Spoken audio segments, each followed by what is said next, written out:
ও তো main villain. এই যে গাড়িটা দেখতে পাচ্ছেন এটা হচ্ছে আপনার 3 টন থেকে 3.5 টন ক্যাপাসিটি। এটাতে রয়েছে 1100 ইঞ্জিন। সামনে রয়েছে আপনার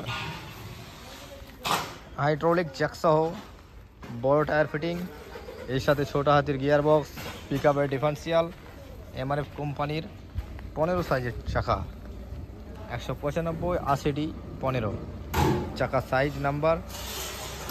এই গাড়িটি নতুন বানাতে খরচ পড়বে মাত্র 1,90,000।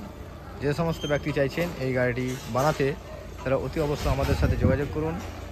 আর ওই যে দূরে দেখতে পাচ্ছেন সেকেন্ড হ্যান্ড গাড়ি, এগুলো হচ্ছে 5 টন ক্যাপাসিটির, 6 টন ক্যাপাসিটির। তো এগুলো বানানো হয় অর্ডার অনুযায়ী।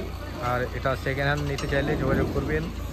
এই গাড়িটিও সেকেন্ড হ্যান্ড পেতে পারেন আমাদের কাছে, যোগাযোগ করবেন আমাদের নম্বরে, তাহলে সেকেন্ড হ্যান্ড গাড়ি পেয়ে যাবেন। এই গাড়িগুলো কিন্তু হেভি কোয়ালিটির হয়ে থাকে। আর এই গাড়িগুলো কোনো নাম্বার বা রোড পারমিশন থাকে না।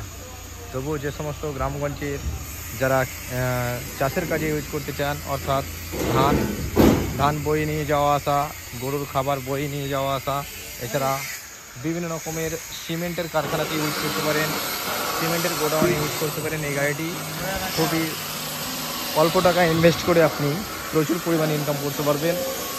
এই গাড়িগুলো কিন্তু তেল সার্ভিস খুবই দারুণ, পাওয়ার স্টারিং রয়েছে, হ্যাঁ পাওয়ার স্টারিং, আর অয়েল ব্রেক, এছাড়া হাওয়া ব্রেক হয়ে থাকে। এই যে এই গাড়িটা দেখছেন এটার মধ্যে আবার হাইড্রোলিক জ্যাকও করা হয়ে থাকে, অর্থাৎ যারা বালি পাথর বয়ে নিয়ে যাওয়ার জন্য ইউজ করেন তাদের জন্য কিন্তু এই গাড়িটি উপকারী হতে পারে।